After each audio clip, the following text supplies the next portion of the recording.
Hello everyone, welcome to Buddha IAS की इस daily current affair series में आपका स्वागत है। आज बात करेंगे हम 3 जून के करंट अफेयर्स की और ये बहुत इंपॉर्टेंट सीरीज होती है। इसको आप पूरा देखिएगा, इसको मिस करने की कोशिश मत करिए क्योंकि इसमें हम बहुत कुछ सीखते हैं।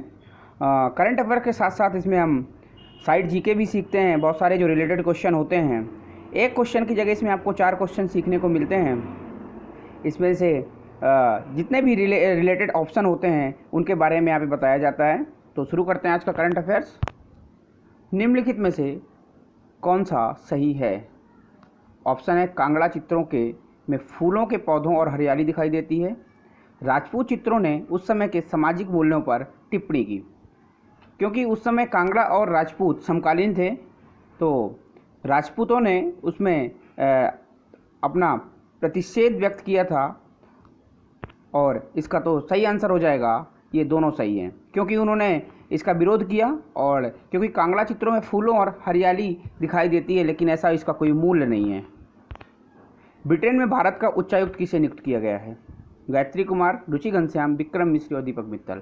तो गायत्री कुमार को ब्रिटेन का उच्चायुक्त नियुक्त किया गया। ये इस समय अभी बेल्जियम में अपने उच्चायुक्त पद पर हैं, बेल्जियम। और रुचि घनश्याम हाल ही में यहाँ से इनका कार्यकाल पूरा हो रहा है। विक्रम मिश्री आपके चीन के उच्चायुक्त हैं, राजदूत हैं। राजदूत और एम्बेसडर में कोई अंतर नहीं है, एक होता है राजदूत, एक होता है उच्चायुक्त।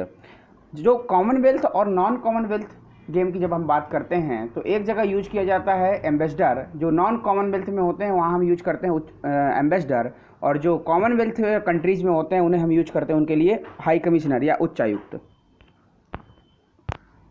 अरब सागर से बनने वाला तूफान निसर्ग जो भारत के पश्चिमी तट को प्रभावित करेगा, बेसिकली ये महाराष्ट्र और गुजरात को इफ़ेक्ट करेगा और थोड़ा बहुत कुछ केरल को करेगा।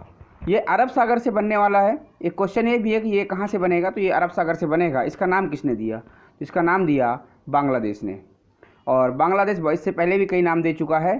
पाकिस्तान भी नाम देता है, जैसे नरगिस वगैरह, इस टाइप्स के नाम पाकिस्तान देता है। स्ट्रीट वेंडर पीएम स्वनिधि योजना को किस मंत्रालय ने शुरू किया? तो आयुष मंत्रालय, श्रम मंत्रालय, वित्त मंत्रालय या आवास एवं शहरी कार्य मंत्रालय। तो स्ट्रीट वेंडरों के लिए, जो स्ट्रीट वेंडर 24 मार्च 2022 से पहले स्ट्रीट वेंडिंग का काम करते थे, उनके लिए यह योजना है और यह शुरू किया आवास एवं शहरी कार्य मंत्रालय ने। इन्फोसिस के सीईओ कौन है?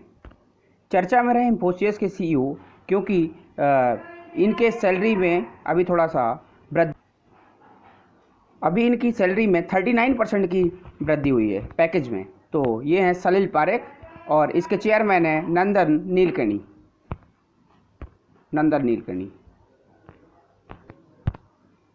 देश के पहले ट्रांसजेंडर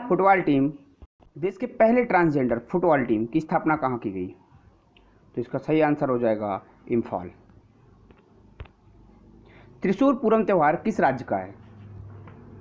त्रिशूर पूरम, कई त्यौहार होते हैं जो अलग अलग राज्य में अलग अलग नामों से भी होते हैं। जैसे कंबाला खेल हो गया, ये भैंसों की लड़ाई होती है, ये होती है कर्नाटक में। कंबाला खेल ये होता है कर्नाटक, ये भैंसों की लड़ाई है। तो इसका सही आंसर हो जाएगा त्रिशूर पूरम, केरल का त्यौहार है। और मणिपुर का एक त्यौहार है ऑरेंज फेस्टिवल। और कर्नाटक में एक फेस्टिवल होता है, उसे ही कहते हैं कंबाला खेल। और एक और उड़ीसा में एक खेल होता है या महोत्सव कह सकते हैं उसको, कछुआ महोत्सव। और एक आंसर है कि अभी कॉर्न फेस्टिवल कहाँ मनाया था? तो कॉर्न फेस्टिवल मध्य प्रदेश मनाता है क्योंकि मक्के का उत्पादन मध्य प्रदेश बहुत करता है। और इससे पहले दालों के उत्पादन में भी एमपी का पल्सेस के उत्पादन में एमपी का स्थान फर्स्ट है। सोयाबीन का उत्पादन कौन करता है सबसे ज़्यादा? तो सोयाबीन का उत्पादन करता है एमपी। और बंगाल 3 चीज़ों के स्थान में सबसे फर्स्ट है। कॉलीफ्लावर, हिंदी में कह सकते हैं फूल गोभी और बंद गोभी, कॉलीफ्लावर और कैबेज, और ब्रिंजल, बैगन, ये बंगाल इसमें फर्स्ट स्थान पे है। लोकसभा का नियम 266, 267 निम्नलिखित में किससे संबंधित है? स्थगन, प्रश्नकाल, प्रिविलेज मोशन या संसद समितियों का संचालन। तो ये 266 और 267 करता है, संसद समितियों का संचालन करता है। निम्नलिखित में से कौन सही ढंग से मेल नहीं खाता है? वेम्बनाड झील केरल, दीपोर बेल असम, नंदूर मधमेश्वर महाराष्ट्र या समसपुर बिहार? तो इसका सही आंसर हो जाएगा समसपुर बिहार। वेम्बनाड झील केरल में है, दीपोर बेल असम में है और नंदूर मधमेश्वर महाराष्ट्र में है। नंदूर मधमेश्वर महाराष्ट्र की एकमात्र रामसर साइट है। ये रामसर साइट क्या होते हैं, ये मुझे आप कमेंट में करके बताइए कि रामसर सम्मेलन किसे कहते हैं और ये कहाँ से इसकी शुरुआत हुई और कब हुई। ये इन्हें हम आर्द्रभूमियाँ भी कहते हैं। नंदूर मधमेश्वर आर्द्रभूमि महाराष्ट्र की एकमात्र है, दीपोर बेल भी है और वेम्बनाड झील केरल भी है। अगर हम केरल की बात करें तो केरल में अष्टामुडी और सस्तमकोटा और वेम्बनाड कोल ये वेटलैंड है। और जो आपका वेम्बनाड कोल है भारत का सबसे बड़ा वेटलैंड है। वेम्बनाड कोल ये भारत का सबसे बड़ा वेटलैंड है, वेटलैंड। और हाल ही में अभी 2020 में कुल कितने रामसर साइट हो गई हैं? 37, जिसमें से 2019 में 27 हुई थी और इसके बाद 2020 में 10 को जोड़ा गया है, तो अब हो गई हैं 37। और सबसे ज़्यादा किस राज्य की जोड़ी गई हैं? तो 10 उत्तर प्रदेश की, 6 उत्तर प्रदेश की, 1 महाराष्ट्र की और पश्चिम बंगाल की, और पंजाब की भी 3 साइट्स को जोड़ा गया है। पंजाब में भी 6 रामसर साइट हैं, केशवपुर मियानी और ब्यास संरक्षण रिजर्व और नागल वेटलैंड को 2020 में जोड़ा गया है। महत्वपूर्ण यह है कि 2020 में किन को जोड़ा गया है और कितनी हो गई हैं। तो आपको जो 2020 में जितनी रामसर साइट को जोड़ा गया है उनको याद रखना है।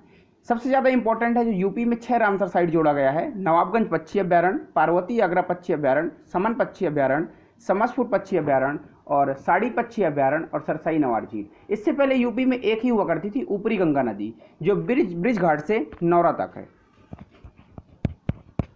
ब्रिज घाट से नौरा। तो यूपी में कुल 7 हो गई हैं वेटलैंड और पश्चिम बंगाल में अभी 1 वेटलैंड जुड़ा है, सुंदरवन वेटलैंड। 2019 में जुड़ा था सुंदरवन। तो वेस्ट बंगाल में भी 2 वेटलैंड हो गए हैं। 11वें हॉकी इंडियन सीनियर मेन का आयोजन 2021 में कौन सा राज्य करेगा? तो इसका सही आंसर हो जाएगा महाराष्ट्र। महाराष्ट्र के मुख्यमंत्री हैं आपके शिवसेना की पार्टी है और वहाँ पे मेजॉरिटी नहीं थी, तो मिलीजुली सरकार बनी हुई है। उद्धव ठाकरे वहाँ के मुख्यमंत्री हैं, उद्धव ठाकरे। और महाराष्ट्र के राज्यपाल हैं भगत सिंह कोश्यारी। और आपको बता दें कि सबसे ज़्यादा अभी कोविड-19 के केस, जब मैं वीडियो रिकॉर्ड कर रहा हूँ तो कोविड-19 के केस सबसे ज़्यादा महाराष्ट्र में हैं। कोविड-19 के सबसे ज़्यादा केस महाराष्ट्र में हैं और यहीं पे आपका निसर्ग चक्रवात, निसर्ग साइक्लोन यहीं पे अटैक करेगा। तो ये सबसे इम्पोर्टेंट हो जाता है। ये हमारा रहा आज का करंट अफेयर्स।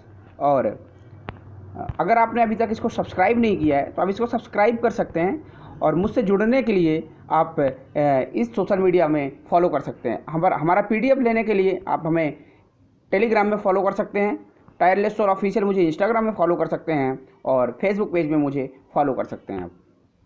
तो थैंक्स फॉर वॉचिंग।